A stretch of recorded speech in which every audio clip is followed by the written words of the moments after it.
नमस्कार साथियों, जय हिंद, वंदे मातरम। स्वागत है आप सभी का मेरे YouTube चैनल चैत्रवी डिजिटल क्लासेस में।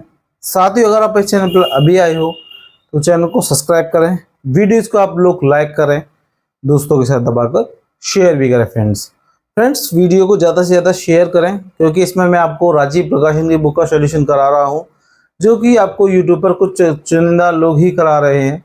और एनसीईआरटी का सोल्यूशन मैं बाद में कराऊंगा, लेकिन इसमें आपको प्रैक्टिस बहुत अच्छी मिलेगी करने के लिए, इसीलिए मैंने इस बुक को चुना है। बाकी की आपकी इच्छा है, आए हो तो आपके लिए काम की चीज़ है। तो 4.5 हम शुरू करेंगे। इसके एक और दो पार्ट मैं करा चुका हूँ। अब जो बारी है इसके पार्ट 3 की है।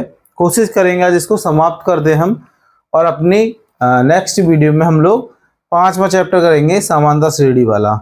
और आपको 5 की जगह 6, 7 कुछ भी करना है तो आप मुझे कमेंट बॉक्स में बता सकते हैं।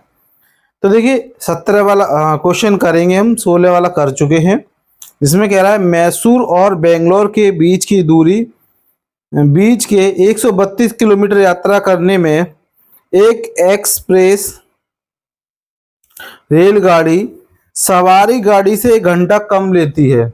सवारी गाड़ी से 1 घंटा कम ले रही है, यानी सवारी गाड़ी क्या कर रही है, 1 घंटा ज़्यादा ले रही है, सीधी सी बात है। देखिए, मध्य के स्टेशन पर ठहरने का समय को ध्यान में न रखें। उसने साफ कहा है कि अगर स्टेशन पर गाड़ियां रुकती हैं तो आप उसको नहीं, या आपको दिमाग में नहीं रखना, ये देखना कि सीधी दौड़ रही है, बस ये बात समझिए। यदि एक्सप्रेस रेलगाड़ी की औसत चाल सवारी की गाड़ी की औसत चाल से 11 किलोमीटर अधिक है तो दोनों रेलगाड़ियों की औसत चाल ज्ञात कीजिए। तो दोनों की औसत चाल आपको बतानी है। तो इस केस में सबसे पहले आपको क्या करना चाहिए, क्वेश्चन नंबर हम 17 कर रहे हैं, 17 का हल करेंगे। तो सबसे पहले लिखना क्या, माना सवारी गाड़ी की औसत चाल बराबर, माना सवारी गाड़ी, रेलगाड़ी या फिर गाड़ी, सवारी गाड़ी की औसत चाल, ओके, औसत चाल या फिर सवारी की औसत चाल कितनी, x किलोमीटर बराबर कितना, x किमी यानी किलोमीटर प्रति घंटा, ये आपको बताना है। फिर तय की गई दूरी बता देते हैं टोटल, है ना। ये हम दोनों में काम आएगी। एक इसकी लिख दी, चलो एक उसकी भी लिख देता हूँ आपके लिए। किसकी, एक्सप्रेस की, है ना। तो तब एक्सप्रेस गाड़ी की औसत चाल कितनी हो जाएगी, उसने कही थी इस वाली मालगाड़ी सवारी गाड़ी से 11 किलोमीटर अधिक बोला उसने, है ना। चाल उसकी जो फास्ट है, यानी अगर इसकी x है तो x/11 है, इतना आपको आना चाहिए। अब लिखेंगे तय की गई दूरी। तय की गई दूरी, तय की गई दूरी कितनी कितनी तय करी थी उसने, 132 किलोमीटर। इतनी उसने दूरी आपको क्या करी है, तय करके दिखाई है। अब हम निकालेंगे पहले सवारी गाड़ी द्वारा लिया गया समय। ठीक है, तो लिखना सवारी गाड़ी द्वारा लिया गया समय, कितना, समय को हम लोग इधर t1 से बात करेंगे क्योंकि इधर 2 बार समय है, एक इसके लिए और इसके लिए भी। तो t1 बराबर आपका होता है दूरी बट्टे चाल। तो यहां पर जो दूरी है वो आपकी 132 है, 132 है, चाल आपकी x है। अब बात करेंगे एक्सप्रेस की। एक्सप्रेस गाड़ी द्वारा लिया गया समय,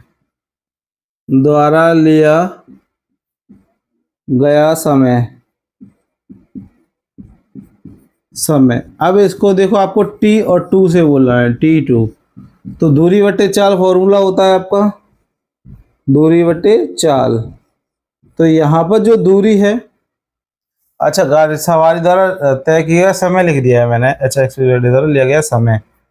अच्छा अभी हमने निकाल दिया, लेकिन अभी मैंने इसके लिए आपको दूरी तो चाल तो पता ही नहीं है, तो अब आपको चाल पता करनी है ना, तो अब लिखना, अच्छा लिखी तो ये रही, तो चाल कितनी है आपकी, देखो दूरी आपकी तो 132 किलोमीटर रहेगी, और जो चाल है वो आपकी कितनी हो जाएगी, x प्लस के 11 हो जाएगी। ठीक है, अब देखिए हम अकॉर्डिंग टू क्वेश्चन यानी प्रश्नानुसार बात करेंगे हम लोग। तो T1 इक्वल टू T2 कर देना, दोनों को बराबर कर देना, तो ये तो आपका 132 बटे एक्स हो जाएगा, ये आपका कितना हो जाएगा 132 बटे एक्स प्लस 11। अब देखिए इसने 1 किलोमीटर समय जब इसने इससे कम लिया है, यानी ज्यादा इसने लिया, किसने लिया ज्यादा, इसने, इसके में एक आपको जोड़ना पड़ेगा तभी आपका क्वेश्चन सॉल्व होगा। अब जब आप इसको इधर ले जाओगे तो 132x माइनस का हो जाएगा 132 और x प्लस 11 बराबर के एक, तो यहाँ पर है ही है। इधर जब आप एलसीएम लोगे इन दोनों का, तो आपके पास एलसीएम में आ जाएगा x बाहर और x प्लस के 1 अंदर, तो x का इसमें डिवाइड करा तो ये आएगा, तो इसमें मल्टीप्लाई करके लिख देता हूँ 132x प्लस 132। अब इसका इसमें डिवाइड करोगे तो x बचेगा, तो ये हो जाएगा आपका माइनस का 132x।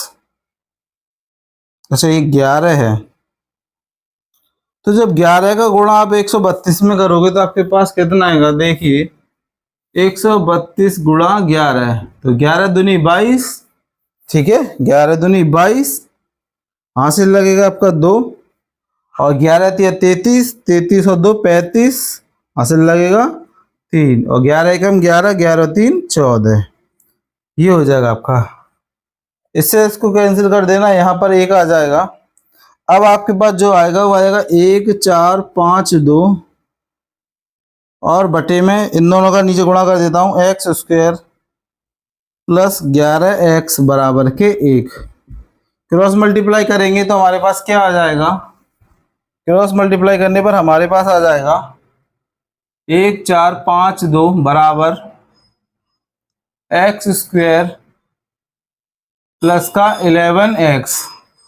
ठीक है, जब आप इसको इधर ले जाओगे पक्षांतर करोगे तो आपके पास क्या आ जाएगा, प्लस 11x माइनस के 14 52 बराबर 0। अगर आप चाहो इनको जानते हो तो आप इनका सीधा सीधा फॉर्मूला लगा सकते हो, अदरवाइज आप इसमें श्री धराचार्य फॉर्मूले से भी कर सकते हो। तो श्री धराचार्य का जो फॉर्मूला है वो क्या होता है, चलो देखिए। तो श्री धराचार्य के फॉर्मूले से करते हैं, मैं ना द्विघात समीकरण सूत्र से करते हैं, द्विघातीय समीकरण सूत्र से, द्विघात समीकरण सूत्र से कैसे करेंगे, देखो x रहेगा बराबर माइनस, ठीक है, फिर आपका होता है b plus minus under root में b स्क्वायर माइनस के 4ac नीचे 2a। ठीक है, x आपको पता नहीं है, b की जो वैल्यू है, अगर आप इसकी तुलना जब आप करोगे कि ax square plus bx plus c से तुलना करने पर देखिए क्या प्राप्त होगा, a बराबर आपको क्या प्राप्त होगा 1, b बराबर के 11 और c बराबर के माइनस का 1 4 5 2 प्राप्त होगा। ठीक है, ये आपको प्राप्त होगा, यानी c आपका ये हो जाएगा, b आपका ये हो जाएगा, a आपका कुछ नहीं है तो 1 हो जाएगा, b आपका 11 हो जाएगा। अगर वहां पे दिखाई नहीं दे रहा होगा तो यहाँ पे लिख दिया मैंने साफ। तो यहाँ पर जो आपको b प्राप्त हुआ है वो कितना है, माइनस का है, वो प्लस का है, तो माइनस के 11 हो जाएगा, ये प्लस माइनस अंडर रूट में b square minus 4ac B square minus 4a और सी में कितना 1 4 5 2, नीचे कितना 2a यानी कि 2 ही रहेगा, ऐसे के ऐसे ही प्लस 11 का जब आप करोगे तो 121 रहेगा माइनस 4 एकम 4, है ना। अब 4 का गुणा जब 2 में करोगे तो आपके पास आ जाएगा 8, 4 का पड़ा 5 और बढ़ोगे तो 20, हासिल लगेगी 2 और 4 चौक 16 2 18 है, हासिल लग जाएगी आपको 1, 4 एकम 4, 4 और 1 5, काय का माइनस का, और 2 ऐसे के ऐसे ही प्लस माइनस 121, दोनों को जोड़ देंगे तो प्लस का हो जाएगा 5808, दो ऐसे के ऐसे ही, यहाँ पर माइनस 11 ऐसे के ऐसे ही, और जब आप इन दोनों को जोड़ोगे तो आपके पास कितना आ जाएगा देखो। हाँ, जब आप इसमें जोड़ते हो नंबर में तो 8 और 1 तो आपके पास आ जाएगा,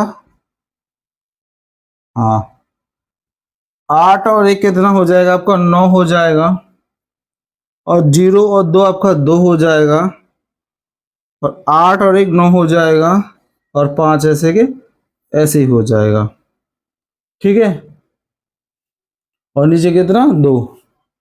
अब देखिए ये जो है आपका कितने का स्क्वायर होता है, ये आपको देखना है। ये जो होता है आपका कितने का होता है, 73 का होता है। कितने का होता है, 73 का स्क्वायर होता है।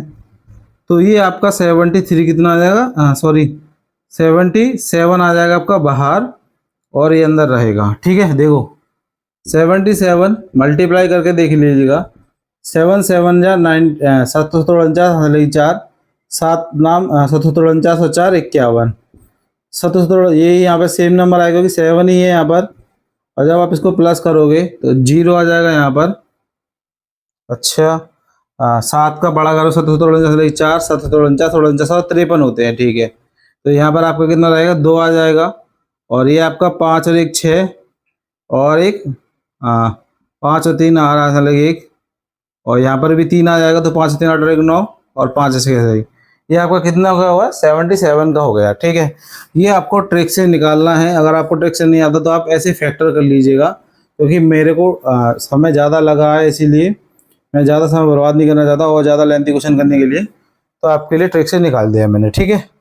तो अब एक बार जब आप प्लस का चिन्ह लेने पर, प्लस का चिन्ह लेने पर करेंगे, लेने पर तो आपके पास क्या आ जाएगा देखिए, माइनस प्लस का लोगे तो ये 77 हो जाएगा, नीचे हो जाएगा 2, दोनों को जोड़ दोगे तो 88 आ जाएगा।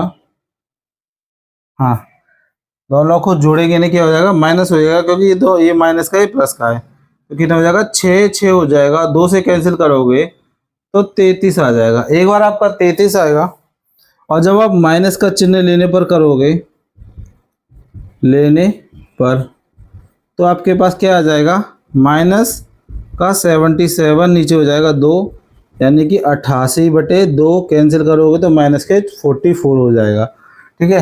अब क्योंकि ये माइनस का हो जाएगा और उसकी चाल जो है कभी माइनस में नहीं हो सकती, तो अगर आपके ये कौन सा लेंगे, हम 33 वाला लेंगे, तो सवारी गाड़ी की औसत चाल कितनी हो जाएगी, 33 किलोमीटर प्रति घंटा हो जाएगी।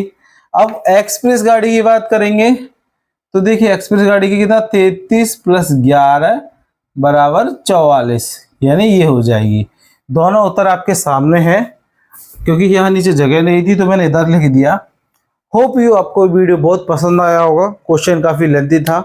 आपको अच्छा लगा हो तो लाइक ज़रूर करें, और बाकी के चैनल को सब्सक्राइब करें।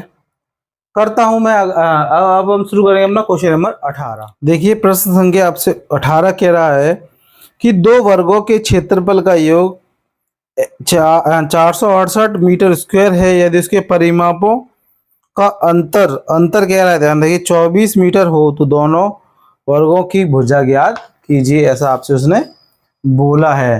तो सबसे पहले देखिए क्या करिएगा, क्वेश्चन नंबर 18 कर रहे हैं हम, और 18 का हल करेंगे तो उसमें लिखेंगे सबसे पहले, माना पहली दो भुजाओं की बात कर रहा है, तो पहली भुजा, दोनों वर्गों की भुजा की बात कर रहा है, तो पहली भुजा कितनी मान लेंगे, पहली भुजा या छोटी भुजा कुछ भी कह लीजिएगा। तो माना पहली भुजा पहली भुजा बराबर, या फिर मानव वर्ग की पहली भुजा लिख लेते हैं, ये ज़्यादा सही रहेगा। मानव वर्ग की पहली भुजा है ना, ये सही है। पहली भुजा कितनी है, x किलो, x है खाली, कितनी है x मान लिया हमने, x मीटर है। अब दूसरी की बात करेंगे, कोई दो भुजाओं की बात कर रहा है, फिर कह रहा है, फिर हम लिखेंगे वर्ग की दूसरी भुजा की दूसरी भुजा, दूसरी भुजा कितनी हो जाएगी, 22 मीटर हो जाएगी। ठीक है, ऐसे लिख देता हूँ मीटर, ये हो जाएगी। फिर उसने आपसे कहा था पहली शर्त में कि दोनों का वर्ग है ना, तो प्रथम शर्त के अकॉर्डिंग चलेंगे। प्रथम शर्त क्या क्या है उसने, कि दोनों का वर्ग बराबर, दोनों भुजाओं का वर्ग कितना है, 468। कितना है, 468। ये आपका समीकरण नंबर 1 नाम दे दीजिएगा। फिर उसने कहा था दूसरी शर्त में, दूसरी शर्त में उसने क्या कहा था, दूसरी शर्त में उसने कहा था आपसे कि दोनों का जो अंतर है, दोनों का जो अंतर है वो कितना है। उसने कहा था कि यदि उनके परिमापों का अंतर 24 है, 24 है। एक बात बताओ आपको, वर्ग का परिमाप बराबर जो फॉर्मूला होता है वो होता है 4a। क्या होता है, 4a। तो यानी कि ये भी 4 हो जाएगा और ये भी 4 हो जाएगा। ठीक है, तो 4a होता है, आपको पता होगा, वर्ग का परिमाप बराबर। तो दोनों में से जो कॉमन नंबर आएगा वो आएगा 4, और ये हो जाएगा x माइनस वाई बराबर के 24, यानी कि 24 कैंसिल कर देंगे तो x माइनस वाई बराबर 6 आ जाएगा। ये हो जाएगा समीकरण नंबर 2 हो जाएगा, है ना, समीकरण नंबर 2 हो जाएगा। अब यहाँ से अगर आप इसकी वैल्यू निकालोगे x की, तो कितनी हो जाएगी, देखिए 6 प्लस का y। ठीक है, ये आपकी x की वैल्यू आ गई। x का मान समीकरण नंबर 1 में रखने पर, तो यहाँ लिख देता हूँ x का मान समीकरण 1 में रखने पर, समीकरण नंबर 1 में रखने पर, तो 1 में जब हम रखेंगे तो कितना हो जाएगा, देखिए x का तो हो जाएगा आपका 6 प्लस y का वर्ग, और इधर पहले से ही वर्ग मौजूद है, बराबर, और कितना आपका 4 6 8, 4 6 8। फॉर्मूला लगा देंगे, ए स्क्वायर यानी 6 का वर्ग, बी स्क्वायर प्लस वाई का वर्ग 2ab। 2 ए की जगह पे 6, बी की जगह पे ये, प्लस वाई स्क्वायर बराबर के 468। 36 ऐसे के ऐसे ही, वाई स्क्वायर ऐसे के ऐसे ही, 12y प्लस वाई स्क्वायर बराबर के 468। ठीक है, अब देखिए y और y आपका जुड़ रहा है, 36 ऐसे के ऐसे ही हो जाएगा आपका 2y स्क्वायर प्लस 12y बराबर 468। इसको इधर ले जाइएगा तो आपको अगर सही क्रम में लिखोगे बड़ा, फिर छोटी घात, फिर 36 ऐसे के ऐसे ही, माइनस का 468 बराबर 0। घटा देंगे तो आपके पास कितना आ जाएगा, देखिए माइनस का आएगा जो भी आएगा, क्योंकि ये बड़ा है तो 6 में से 8 गए तो 2 बचेंगे, और 3 में से 6 गए तो 3, और 4 ऐसे के ऐसे ही। ठीक है, ये बचेंगे। अब यहाँ से आपको देखिए कॉमन दिख रहा होगा नंबर, वो कितना है 2। जब मैं 2 कॉमन लूंगा तो ये हो जाएगा आपका 6y, ये हो जाएगा 2 1 6 बराबर 0। ये आपका 0 में चला जाएगा, और आपके पास समीकरण जो बन के आएगा वो कितना हो जाएगा, देखिए कितना हो जाएगा, देखिए Y square plus 6y minus का 216 बराबर के 0। गुणा करके 216 और घटाकर आपको लाना है 6। तो मैं आपसे कहूँगा कि आप क्या करिएगा, 18 माइनस 12 कर दीजिएगा। कितना, 18 माइनस 12 कर दीजिएगा, 18 माइनस 12। घटा देंगे तो 6 आ जाएगा, और गुणा करोगे तो 216 आ जाएगा। ठीक है, Y square plus 18 Y minus 12 by 216 बराबर 0। दोनों में से y कॉमन आएगा तो कितना आ जाएगा, y प्लस के 18, यहाँ से आपका 12 कॉमन आएगा तो हो जाएगा y प्लस का 18 बराबर 0। y प्लस 18 कॉमन आ रहा है, y माइनस के 12, ये दो चीज आपके पास बचेंगी। तो y का मान एक तो आपके पास आ जाएगा माइनस के 18 और एक आ जाएगा प्लस का 12। ठीक है, दो आ जाएंगे, एक तो आ जाएगा 18 माइनस का, एक आ जाएगा आपके पास 12। तो आपका सही उत्तर कौन सा हो जाएगा? 12 हो जाएगा। तो यहाँ पे एक y की वैल्यू तो 12 आ गई। अब x की वैल्यू निकालनी है आपको, तो y का मान समीकरण नंबर इसमें रख दो, 2 में रखने पर, y का मान समीकरण नंबर 2 में रखने पर लिख देता हूं यहाँ y का मान समीकरण 2 में रखने पर, 2 में रखने पर क्या प्राप्त होगा आपको? 2 में रखने पर देखिए क्या है आपका समीकरण नंबर 2, x माइनस वाई बराबर के 6। तो ये आपका कितना हो जाएगा? 12, 6 इधर जाएगा तो प्लस का हो जाएगा, यानी कि 12 बराबर कितना हो जाएगा? 18। यानी दो जो वैल्यू आपके पास आएंगी, तो एक तो आपकी आ जाएगी x बराबर कितनी? 18 और एक y बराबर आ जाएगी 12। ये दोनों आपके क्या हो जाएंगे? सही उत्तर हो जाएंगे। अगर आपको ये क्वेश्चन अच्छे से समझ में आ गया तो अच्छी बात है, नहीं आया तो दोबारा देखिएगा, समझिएगा। पहली भुजा मानेंगे हम x, दूसरी भुजा मानेंगे y। फिर उसने पहली जो शर्त कही थी दोनों का वर्ग 468 के बराबर है, फिर दूसरी शर्त कही थी कि दोनों का अंतर 24 है। देखिए वर्ग की भुजा का जब फॉर्मूला लगाओगे तो 4a होता है, इसीलिए a की जगह हमने x माना है तो ये हो जाएगा तुम्हारा। ठीक है, तो 4x 4 कॉमन लेंगे, बाकी कॉमन लेने के बाद 4 से यहाँ पर काट दीजिए, चाहे तो इसको बट्टे में एक स्टेप और बढ़ा दीजिएगा, फिर कैंसिल कर दीजिए तो यही आएगा। फिर इसको समीकरण नंबर नाम रख दीजिए, वैल्यू निकाल देना, वैल्यू फिर इसमें पुट कर देना, फिर समीकरण बन जाएगा, फिर आपको ये आ जाएगा आराम से। फिर वैल्यू निकाल कर तो आपको रखना ही है। अब देखिए हमने क्वेश्चन इसके 18 कर दिए, अब जो बारी है वो है इसके क्वेश्चन नंबर 19 की है। देखिए क्वेश्चन नंबर 19 में आपसे कह रहा है कि एक समकोण त्रिभुज है, तो जैसा जैसा क्वेश्चन में कहेगा वैसा वैसा हम लोग करते चलेंगे। क्वेश्चन नंबर 19 की बात कर रहा हूं मैं। तो देखिए 19 वाले में आपसे क्या कह रहा है कि कोई समकोण है, बिल्कुल समकोण है, 90 डिग्री के कोण को समकोण कहते हैं, आपको पता है। ये आपका ए हो जाएगा, ये आपका है ना ए हो जाएगा, ये आपका बी हो जाएगा और ये आपका सी हो जाएगा। इससे पहले आपको मैं एक बेसिक चीज बता देता हूं जो आपको पता होना चाहिए। देखिए क्या ये जो है आपका, इस चीज को भागों को कहते हैं लंब, और ये आपका जो है आधार है, यानी कि बेस है, आधार है, और ये आपका क्या है? लंब है। अगर आप चीज़ों को भूल जाते हो तो एक बार समझिए, आधार यानी बेस बिल्कुल नीचे से जुड़ा हुआ है, तो आधार है। ये आपका कर्ण है, एक कर्ण है ना। कर्ण क्यों कहते हैं? ये देखिए लेटा हुआ है, लेटा हुआ कौन है? कुंभकर्ण। इससे आप कनेक्ट करके याद कर सकते हैं, क्या हो गया? कर्ण। और ये आपका लंब होता है, क्योंकि ये लंबा सीधा लंबा खड़ा हुआ है, तो क्या हो जाएगा? ये लंब हो जाएगा।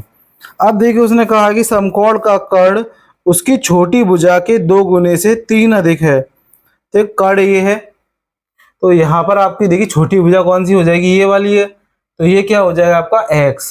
तो लिख लेना माना समकोण, या फिर त्रिभुज लिख देते, त्रिभुज का लंब बराबर कितना? x, है ना। कितना मान लिया हमने? x। या फिर त्रिभुज का लंब, हाँ त्रिभुज का लंब कितना हो गया? x मान लिया मैंने। ठीक है, फिर मैं कहूंगा कि उसने कहा है कि कर्ण, तो त्रिभुज का कर्ण बराबर कितना हो जाएगा?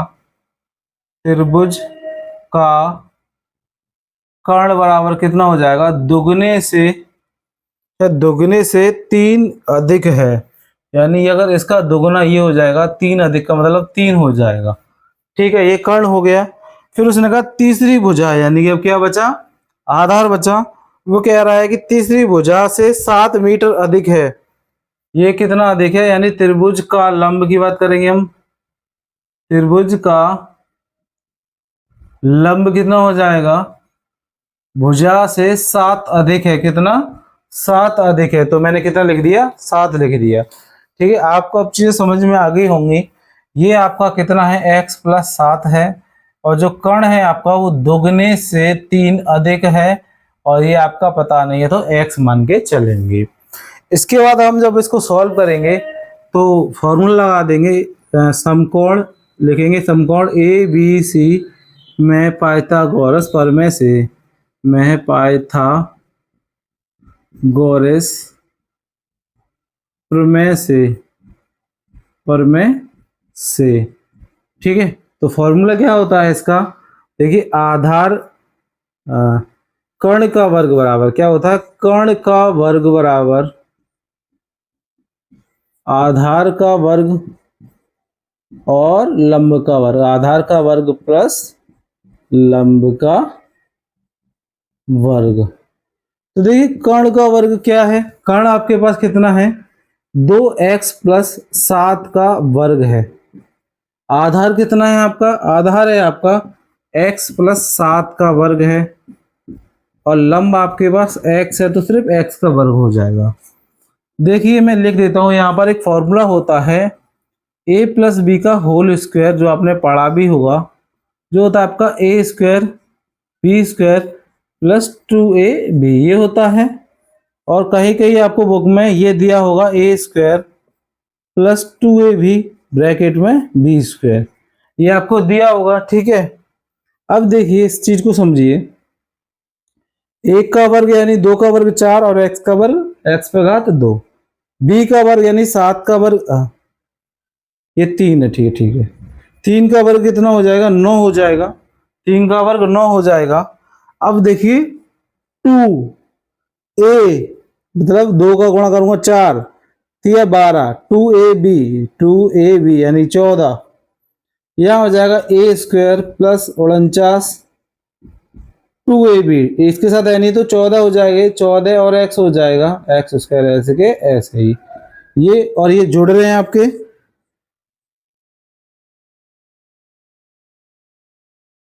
ये दोनों आपके जुड़े जाएंगे, कितने जाएंगे 2x स्क्वायर, ठीक है, 49 14x ऐसे के ऐसे ही, इधर ले जाएंगे,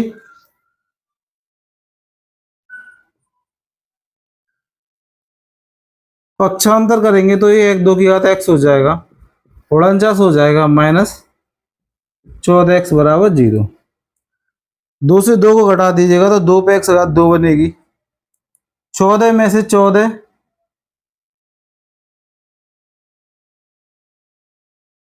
है ना, 2ab 2, अच्छा ये 12 2ab यानी 2 दूनी 4 4 3 12, ठीक है। तो ये आपका कितना हो जाएगा 12। तो जब आप 12 में से इसको घटाओगे तो माइनस क्या आ जाएगा और आएगा 2x। और देखिए इसमें से अब क्या बचा, 49 में से जब आप 9 को घटा दोगे तो आपके पास कितना आ जाएगा 40 आ जाएगा बराबर 0। 2 कॉमन आ रहा है तो एक्स स्क्वायर हो जाएगा, ये खाली x हो जाएगा, माइनस के कितना हो जाएगा 20 बराबर के 0। तो गुणा करके आपको लाना है 20, घटा कर लाना है आपको 1, ऐसा कोई नंबर आपको सोचना है। तो ऐसा कोई नंबर आपके पास है तो 5 चौक 20, 5 में से जब 4 घटाओगे तो आपके पास कितना बचेगा, 1 बचेगा, ठीक है। छोटी छोटी मिस्टेक हैं, यही आपके सवाल को गड़बड़ाती हैं। करते समय थोड़ा सा ध्यान रखिएगा। एक्स स्क्वायर ऐसे कैसे, ये 5x हो जाएगा क्योंकि ये माइनस का है तो ये प्लस का हो जाएगा 20 ऐसे के ऐसे बराबर 0। यहाँ पर कॉमन आपका x आएगा तो x माइनस 5 हो जाएगा, 4 कॉमन आएगा तो x माइनस 5 हो जाएगा बराबर 0। x माइनस 5 और x माइनस 5 जब कॉमन लोगे तो आपके पास बचेगा x प्लस 4 बराबर 0, ठीक है। यहाँ से अब x की वैल्यू निकालोगे तो आपके पास कितनी आ जाएगी, x बराबर 5 आ जाएगी, यानी ये पॉजिटिव हो जाएगा, और ये आपका 4 बराबर 0 यानी कि x की पावर कितनी आ जाएगी -4। तो -4 तो हमारे लिए अमान्य है, हमारे लिए काम की कौन सी है, 5 है। तो 5 है तो मैं लिखा लूंगा, तो लिखूंगा त्रिभुज का लंब कितना हो जाएगा, अतः त्रिभुज का लंब बराबर त्रिभुज का लंब बराबर x यानी कि 5 किलोमीटर और त्रिभुज का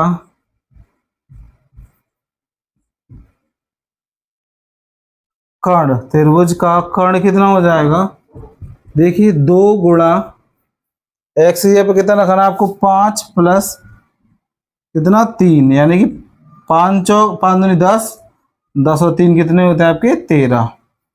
अब निकालेंगे हम त्रिभुज का लंब, त्रिभुज का लंब, त्रिभुज का लंब कितना हो जाएगा, x प्लस 7 यानी कि 5 प्लस 7 बराबर 12। ये तीनों चीज आपके पास आ गई। आई होप आपको ये समझ में आई हो। क्वेश्चन थोड़ा लेंथी था। अगर आपको वीडियो पसंद आई तो वीडियो को लाइक करें, ठीक है, और चैनल को सब्सक्राइब जरूर करें। ऐसी ही मज़ेदार वीडियोस मैं आपके लिए लाता रहूँगा। चैनल से जुड़े रहिए, लोगों को भी जोड़िए, क्योंकि आप लोग सपोर्ट करते हो तो मेहनत करने में और मज़ा आता है। क्योंकि 1 घंटे की वीडियो बनाना अपने आप में ही आप लोग समझो कितनी एनर्जी वेस्ट होती है। बाकी आप लोगों के लिए ऐसी मज़ेदार वीडियो लाता रहूँगा। जल्दी से जल्दी आपको नोटिफिकेशन प्राप्त करनी है तो आप हमारे चैनल को सब्सक्राइब करें, जिससे कि नई वीडियो का नोटिफिकेशन आपको मिलता रहे। ऐसी मज़ेदार वीडियोज़ के लिए मिलता हूँ आपसे अगली वीडियो में। जब तक के लिए नमस्कार, जय हिंद, वंदे मातरम, जय हिंद।